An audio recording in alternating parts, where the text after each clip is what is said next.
Let me try this again. Excellent, Share thank my you. screen.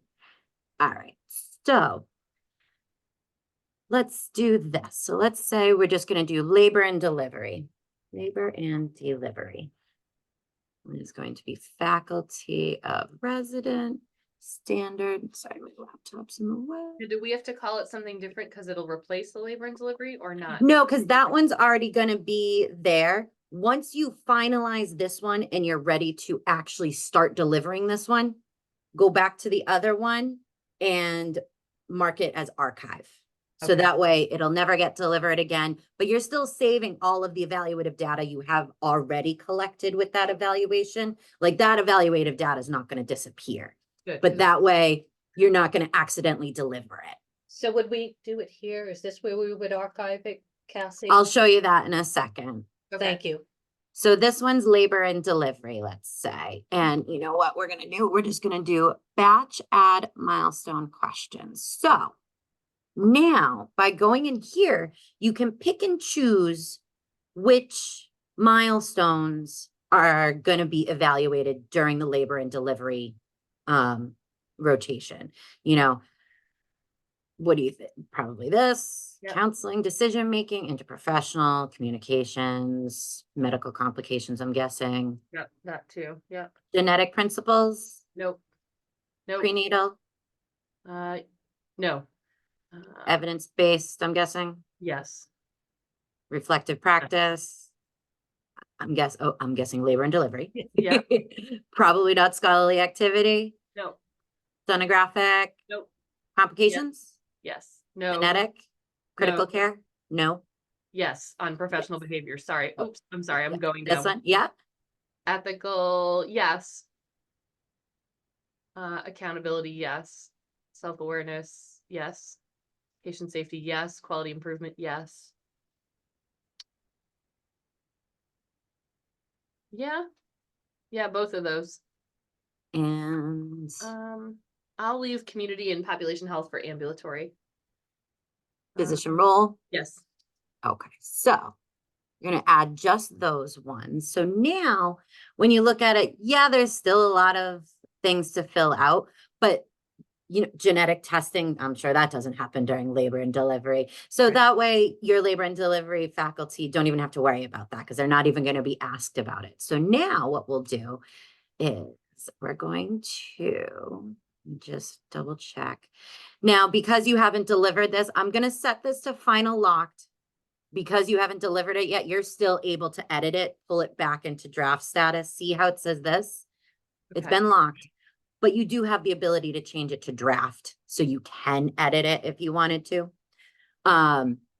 Once you deliver an evaluation, you can no longer edit it because it's going to change the integrity of the data. Okay. So we'll leave this like this for now. Now, so say you want to get rid of that other labor and delivery. Can you just go back 1 second? We did Sure. competencies, not sub-competencies though, right? And so weren't we trying to do? You want to do sub-competencies, Right. not competencies, because competencies that too high level, you want to get down just one more level. So that's what we just went through and picked was the sub-competencies. Oh, beautiful. Yep. That's So great. you're already all tagged. So this is what it's going to look like now. And Oh, it cuts it down a little bit. great. You can go in and change this to an actual question if you wanted to. Okay. It's hard. I Yeah. remember doing this with anesthesia, creating a question based off the milestone itself. It's like, just put the milestone in there. People have done this for years. They can do this. Yeah. Exactly. Okay. So now to get rid of the other one so you don't get confused when you're ready to start delivering the other one, this new one that we just created, this is the old one. So you just click on the old one, scroll down to the status over here, and you just click archive.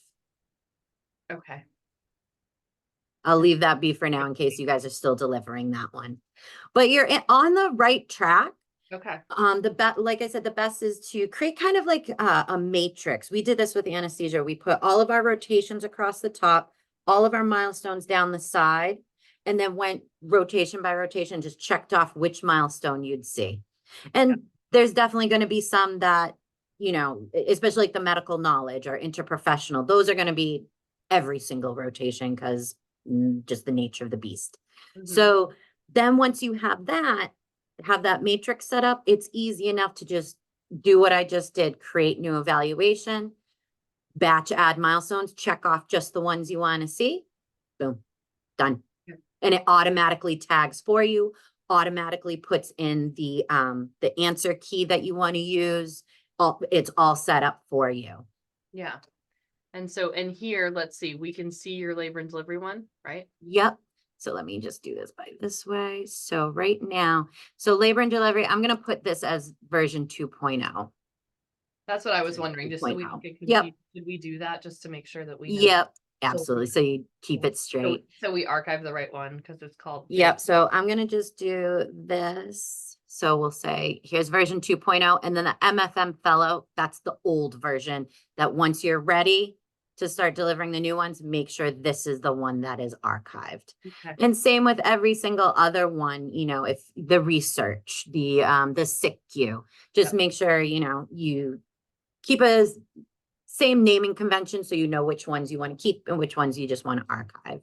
And so since it's the beginning of the month and we evaluate at the end of the month, we could create all of them right now for the March evaluation would be fine, correct? Absolutely. If you wanted to do it that way, absolutely you could. Yep. Yeah, Okay. because like I said, the hardest part is going to be figuring out which milestones for which rotations. And then once that's all set, you just go and click them all off. And how are you guys have, so the next step after that is updating your automated deliveries. So for labor and delivery, for example, so you've got these rules set up, which awesome. I always recommend automated delivery. Okay. So in here, you can see the faculty evaluation of resident is that labor and delivery MFM fellow. Yeah. So you want to edit that one to make sure it's the new one. So you just go to faculty evaluate, you click on that, and you're just going to change it to this. Okay. I'm not going to change anything right now, so Yeah. you guys can do it yourselves when you guys are ready. So you just change that evaluation. So, because once you inactivate this one, this rule is going to be broken because it won't know what evaluation you want to send out on the rules that you have set up. So once you update all your evals, turn off your old ones, go to all your automatic deliveries and just change which evaluation is getting delivered. And everything, as long as you do this, what do you got? 3 days prior to the end of rotation date. As long as you do it before then, everything's going to continue happening as it's been. And when you locked it, do we need to put it as active when we're really ready to use it, or will No, I not be enough? think that'll be enough. Let's double check though. I was Yeah, just- because it's automatically going to be Oh, active. Okay. It'll automatically be active. I'm going to pop this one back into draft just for now, just so you don't get confused between the two. Leave this as draft. It's automatically active. Yep. You can just go from there. And my last question, I think, thank you so much. Not a problem. Just do this. I again. love doing this stuff. I Evaluations forgot are to do it, and I was like, I don't remember any of this. Now I'm like ready to go. good. But my last question is on the sub competencies. The Mhm. biggest thing is to hit all of them. Is that correct? Like that at Yes. some point during their fellowship, they will be about. So if they only get evaluated on one rotation on one of the sub competencies, that still counts? Yes. So a great way to see how many evaluations are hitting each subcompetency, Mhm. you go to your milestone management and you can see over here how many questions are tagged to each subcompetency. So you've got 2, 1, 3, that's awesome. Because also think about it, so several faculty are going to be filling out that question. So you're Yep. going to get several answers to get like a range for that milestone. You're not just going to get one person saying, yep, MK1, she's a 3. That's not the only data you're going to be able to collect for that CCC. So if you click on, this labor and delivery, you can see which evaluations potentially are tagged to it. Right now, this milestone V2 that's in draft, it's active, but it's in draft. You haven't delivered it. Same with this labor and delivery. This is your old antepartum that you're gonna update. So once, yeah, you can see responses. Hasn't been any responses for these two because they haven't been delivered. But this one you can see, and you can even dig down deeper to view the responses, which evaluation it was, who did it, you know? Actually, I have a question here. Sure. We should have more here, no? This shows only me being an evaluator and only 2022. That scared us a minute because we're like, what happened to 2023? Because this is everything- only for this milestone on this evaluation. So this evaluation, let's see, was only delivered these handful of dates Why didn't it? on these handful of people. So let's look I at, think it was delivered in 2023. I guess. let's see. All right, so let's look at your delivery history. Let's take a peek at that, see what's going I know I have filled out things, so where are they? on. Let's see. Where are you? Come Because that made Susan and I, on. we're very OCD, panic a lot. So we're that just gonna look at faculty of residence. So let's see what it looks like for this year so far. Thank you. Yeah.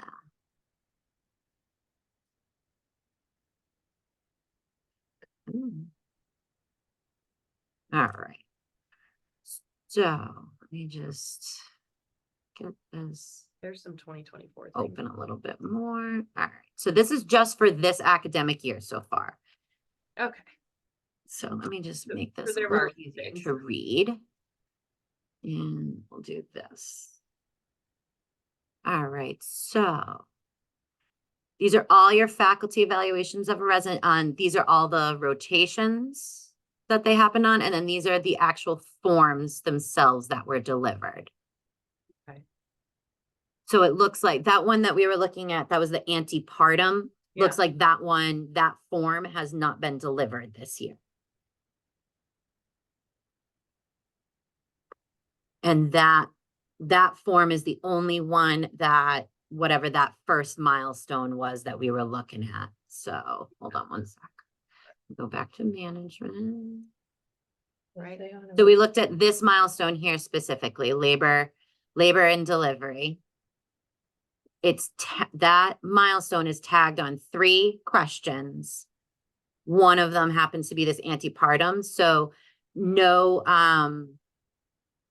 other evaluation is tagged to that PC1. That's what this is telling me. August for Katie in 2023.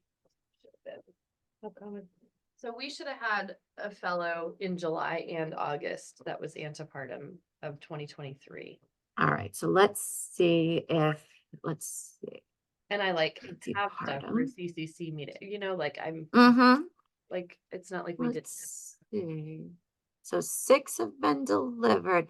The last delivery date was 12/28/22 though. So Why would, what tells me is maybe that, so you said somebody was in antepartum? Delaney, I don't see there. that as a What is- rotation. what is AC? What is that? AC looks like, oh, that is antepartum. Okay. Here's the next step then. Okay. So the name of the rotation might have changed how it was named in MedHub, Yeah, because 'cause when they you go, wouldn't let us. Remember, they made us change it. I remember. right. So let me see. So this is faculty council.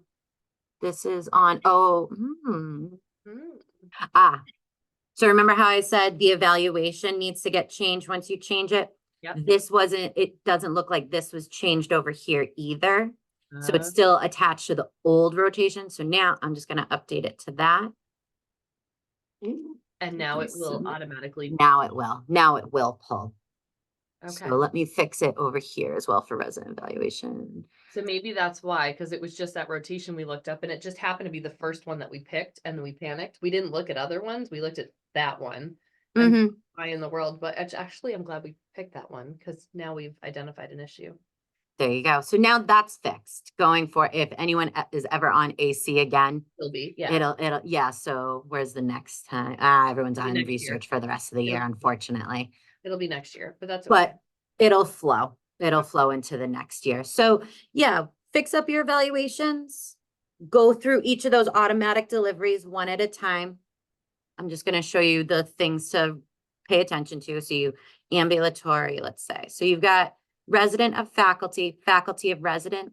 The only other thing I would recommend adding in is the oh no, you have resident of rotation. Oh, So luckily that kind of evaluation is super simple. It can be like 5 questions. It can be super basic. I think there's even one that you can pull from GME. Let me see. Hold on one second. So if you go to the copy from another program, I think it's this one. Hold on one sec. Um,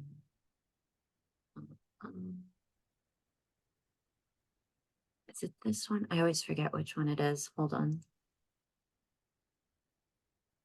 No, that's resident of actual faculty. Let me find it. I know we have one that you guys can copy. Or actually steal this anesthesia one because I made it and it's super simple. So resident evaluation of rotation. This is what the evaluation looks like. This one's kind of long, but you can take this one and you can edit it. okay. So if you don't want to reinvent the wheel, you don't want to have to figure out which evaluation scale are we going to use? What kind of questions should we ask? You can steal this and then take off what you don't want, edit what you need. So all I did was you go to new form, and instead of design new form, copy from another program. There's anesthesia, resident evaluation of rotation, Mhm. or you can go and see what other institutions are doing. You can do resident of service clinic, let's say maternal, fetal medicine, see if anyone else has any. Ah, look at that. So these are from a couple other places. And again, you can preview it to see what they're doing, Oh, yeah, see what like they're those asking. From Mayo, they've got one for research and one for service clinic. Yeah. Wonder what they are. So how do we edit it, Yeah, Cassie? how would we? Yep, sure. I'll show you how to do that. So this is, that looks kind of nice. So all you got to do is, let's say you want to take this one. So you copy form. Mhm. Boop, boop, boop, boop, boop. And now just view, modify this evaluation form, and it's set up just like Gotcha. it's already in there. So you can go and you don't want this header, go into it, delete it. You want to change the text of this question, just click on it, edit it like you would create any of your own. And you can change the scale if you want, however you How do want to delete update a it. Question, Cassie. What's that? How would you delete a question if you didn't want? Delete the question, just click on it. Where's the delete button? Oh, Is it there. down there? Oh, Sorry. okay. There you go. The whole thing. Okay. Yep. Thank you. Yeah. So that one's in there now. I'll just leave it as draft. It's in your list. Feel free to archive it, get rid of it, whatever you want to do. And then we would add those. How do we add those into the? Was that Yep. how we got here? Was to new? Yep, I'll show you that. So let's start with ambulatory. So the things you want to just double check when you get in here, make sure you've got the correct service. You've got the correct form that you want to use. If you need to change it, you just click on the rule. Make sure you've got the right, form or whatever, Mhm. the right service, whatever you need, all that fun stuff. And then in order to add something in, let me go back into it. In order to add a new one, we just click add delivery rule, and it's resident evaluation of service clinic. Submit. And that's where that came in. Okay. And that's where you do it here, wherever, and you just check off whatever rotation it is, who's getting delivered, and just set it up in there like you would any other rule. Okay. Okay. Think I- So you're gonna make that matrix to figure out which milestones go to which rotation. Mhm. You're gonna create a new evaluation for each rotation, call it V2. You're gonna batch add and choose your sub-competencies. And if Yep. you want to add like a text box for any comments or anything, feel free. Once you save that up, go to your old evaluation, inactivate it. Then you're going to go to your automated evaluation rules one by one. Make sure that the rotation and the evaluation form are set up correctly. Going to add in that resident of rotation evaluation, and then you are all set. You're in really good shape. You're in much better shape than you think. Okay, that's good because I panicked. Okay. You're in much better shape than you think. You just need a little tweaking, just a little finessing. And then when you watch the videos and stuff, did you see the dashboard, the resident dashboards? I don't think I went back. Ah. So this is what's great about collecting all this milestone data because obviously you need this for your CCCs. So now that you've collected it all, now Yeah. what do you do with it? Right. My favorite way to pull this information is to use the residency dashboard. I used to do this for anesthesia. I'm just going to show you what theirs looks like. Because I started doing this for my CCCs and they were like, game changer. Okay. So you go to dashboard. So I had mine set up. I'll run an old one. Bushra's not here anymore. Come on, regenerate. And we're going to view report. Just going to show you a little bit of what it looks like, and I'll show you how to put it together. So now, look at all that. You got all your milestones that have already been, what the average is, what the range is, how many questions were answered in order to get that range. So you've got all of that. You can pull their evaluation completion summary. What kind of rotations were they on? For how long? All of their test scores, duty hour report, absence summary. We had conference attendance requirements. If you're doing conferences in MedHub and taking attendance, you'll be able to pull this report. The only thing about dashboards I would say not to pull is evaluation comments.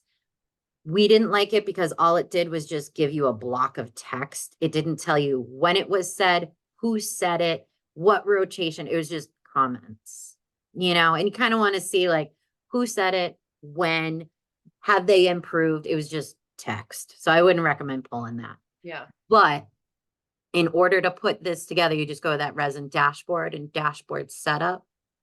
Click new dashboard. And there's all these different, they call them channels, basically reports that are all going to file into just one big report. So you can, when you're first setting them up, I always suggest check them all off, run a report and see what it looks like. See if you like it. See if you don't, do you need to see, there's some like login statistics. Do you really need to see their login statistics? Portfolio entries, if you're not using portfolio entries, procedures, what would you want to see during your CCC instead of just kind of scrambling and like pulling a random report. I really liked this because it pulled everything into one little report that I could hand out to my CCC members. And you have that hard data to say, yeah, this person's getting a 4 because that's what they were evaluated at, Right. That's a good point. Can I ask one more question that Absolutely. it may not be you, but since you've answered all of my other questions, our fellows log in ABOG all of their procedures that they have to do. Mhm. I have asked many program directors because I think our fellows are at the point where they're like, don't want to do anything more. And I appreciate that. Mhm. Mhm. I don't think they should have to log it twice. They don't. My understanding is they have to log it in for ABOG because that's part of their certification, and Mhm. we have to do that one. There is a MedHub one that is Mhm.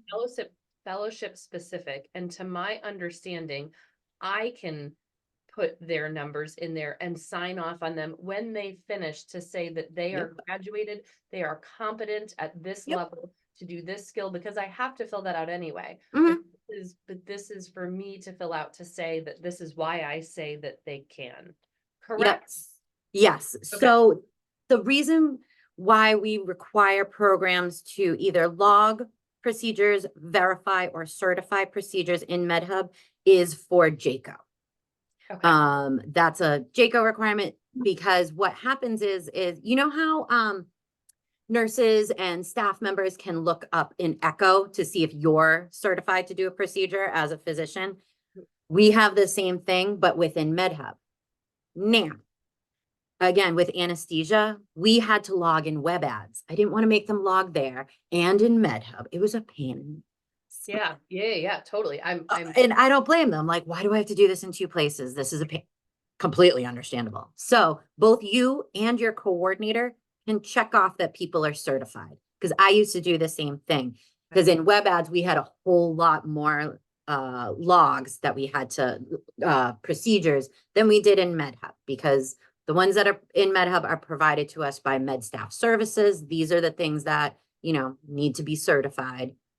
Web ads or ABOGs is wildly different. So what you can do is you just go to let me think for a second. Oh, there's import procedures from ACG. It's you got to set up in MedHub. Forget this. I've tried. It's a pain. Okay, sorry. I just saw No, that. it's okay. Procedure certifications. I think this is where you gotta go. Let me check. Yes. So Okay.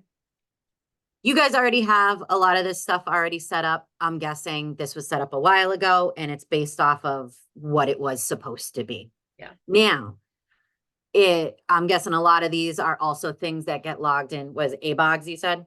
Yeah, and so here's actually another question, because this looks like way more things than I need to actually do. Our fellows are competent, board certified or board eligible OBGYNs. Mhm. And so some of these things were signed off in residency because they can do it. How does one, as a fellowship director, for instance, AROM, BPP, cesarean, like all of these things they can absolutely do the second they walk in the door. So what do I do about that? See That's these what I check do? boxes? Yep, that's what I do. You just click update certifications. Okay. And then when a nurse, a staff member, another physician, something like that looks up your trainee, they'll see that they're certified. So Allison, let's just check these ones off for now. So we update certifications. It's going to have my name attached to it, but it's fine. But So now what happens is, let me get to. So I should do that then for all of Oh them. yeah, run through. And if you go to, what is it? The hub. Hold on. There's so many things I'm learning. That is my password. Okay, there we go. So now when you go to resources, so they go to see this resident fellows privileges Oh. there. So Asser Wathan, see Allison, and we can see this is what she's certified in. Oh. So she is, according to this, she is certified. She can do these procedures without supervision. Mm-hmm. So anything, you know, especially if you have like that log to back you up, like, yeah, she's done a bajillion circumcisions. She can do circumcisions on her own, you know, run through, check them off. I used to do this. I used to do this for my trainees at the end of every year. I would update it for the next year. Because, you know, by the end of their PGY 1 year, they had done enough A lines. They can do an A line on their own, you know, those kinds of things. And so that brings up another question. Sure. If they have enough that they would be certified, but they still can't because they're a trainee, do I check the box? And then no. If you don't feel that they are certified to do it without supervision, that's the big thing. Without supervision. Supervise, right? Like we're GME. There's not a procedure that's like, so I guess that's that tough. That's that tough area. But like you said, like C-sections, I mean, they're not going to do it without supervision. They're not going to do a C-section all by themselves, correct?